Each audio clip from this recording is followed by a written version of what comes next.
Hola, ¿cómo están? Bienvenidos a una nueva edición de Semana de Mercados. Soy Sebastián Aguirre y a partir de esta semana los acompañamos junto a Gabriela Villalobos en la revisión de los temas más importantes de los últimos días. ¿Cómo está, Gaby? Muy bien, gracias, Seba. Muy feliz de estar acá con ustedes, junto con Renta 4, con la cantidad de información que en este minuto está circulando en los mercados. Así Yo es. creo que hace bien tomar un respiro. Cierto. Y ver realmente qué es lo que está impactando en el ánimo de los inversionistas, ¿no? Exactamente, en semanas que han sido súper intensas, muy noticiosas. Y vamos a contarles de 7 días de alzas casi generalizadas en las bolsas del mundo.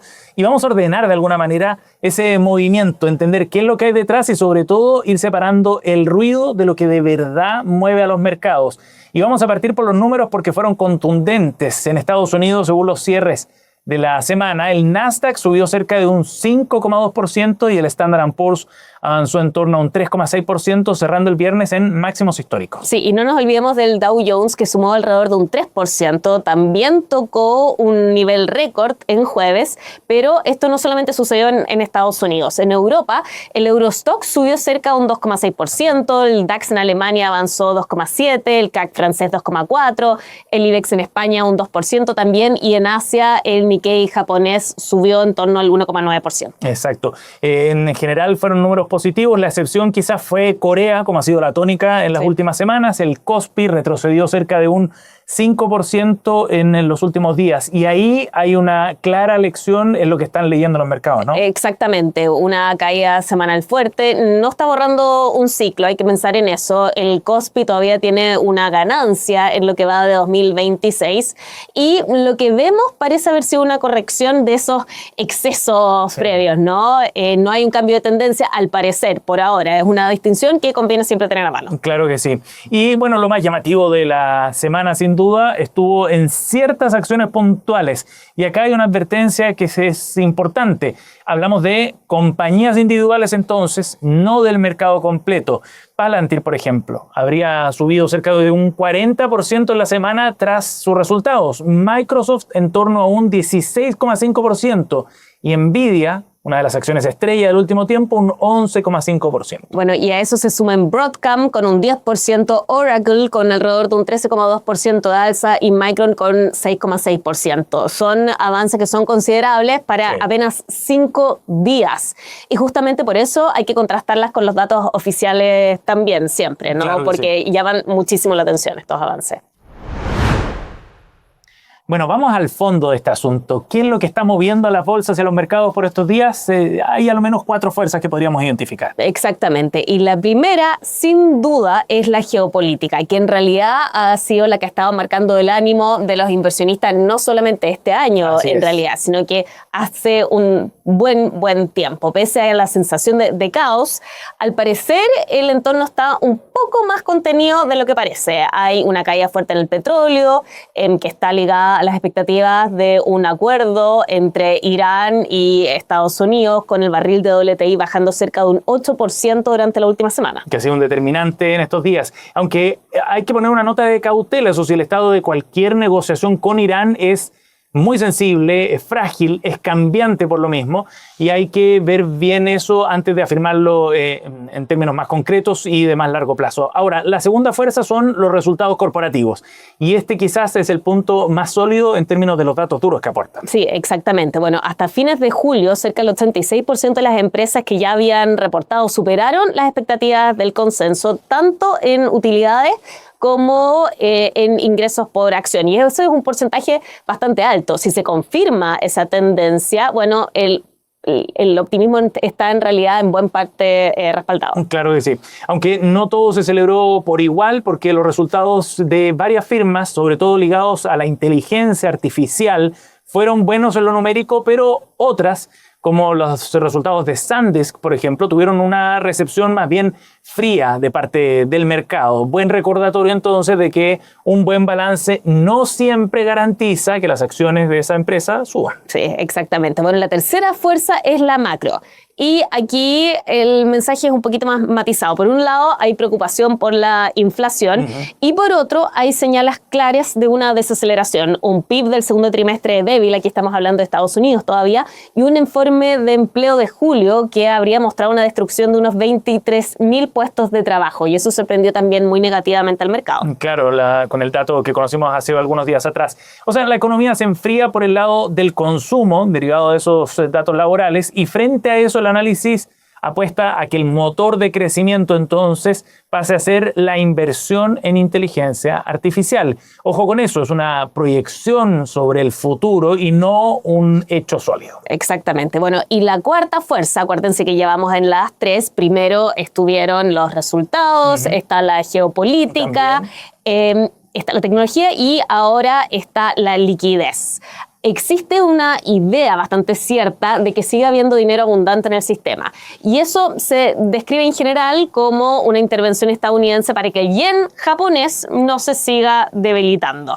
Bueno, ¿y por qué le importaría eso a Washington en particular? Esa es la gran pregunta, porque Japón es uno de los grandes tenedores de extranjeros, de deuda estadounidense. Entonces, movimientos bruscos en su moneda y en sus tasas pueden terminar golpeando a los bonos del Tesoro, en un punto que de todas maneras hay que mirar con cuidado hacia el futuro para ver cómo se van moviendo esos pasos que son más bien de corte estratégico que está dando Estados Unidos. Exactamente.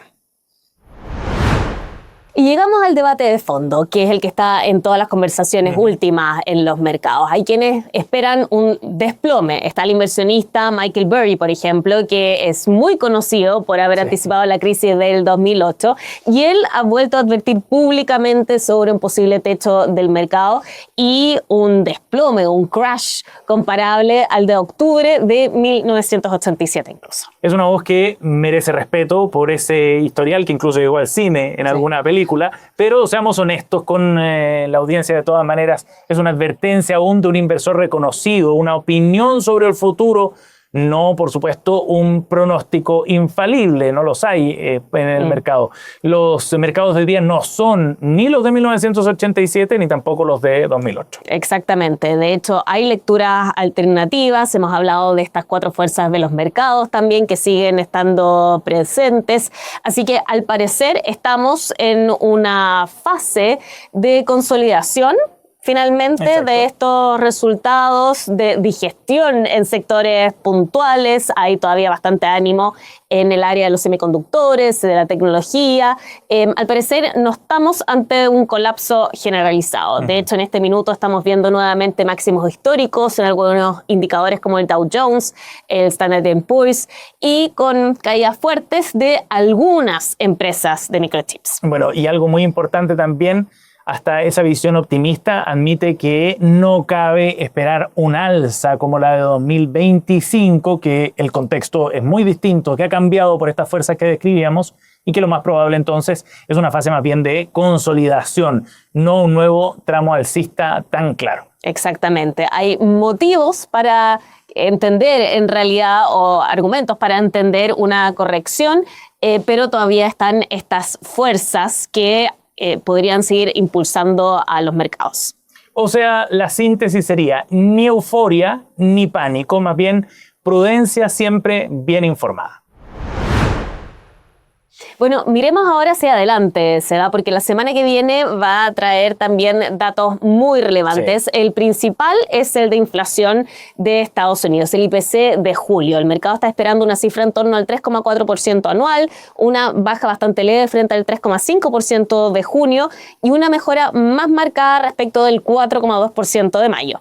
Que igual sigue lejos en todo caso de la meta de 2% de la Reserva Federal. Sí, está muy lejos todavía, pero si la tendencia a la baja se confirma, bueno, ayudaría a despejar el fantasma de la estanflación, esa palabra que causa tanto miedo, es decir, inflación alta con estancamiento. Y ojo, no son solamente expectativas de mercado, estas son expectativas de mercado, no el dato oficial.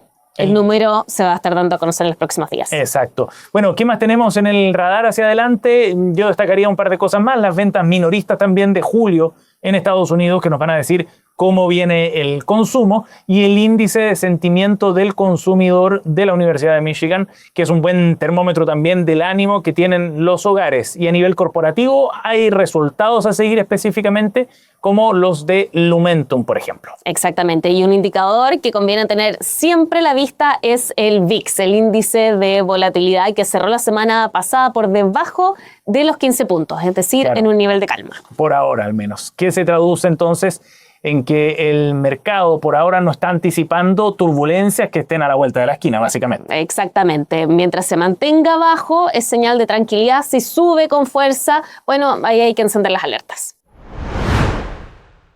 Vamos cerrando entonces este reporte. Gabriela, si tuvieras que resumir la semana en una frase, ¿cuál sería?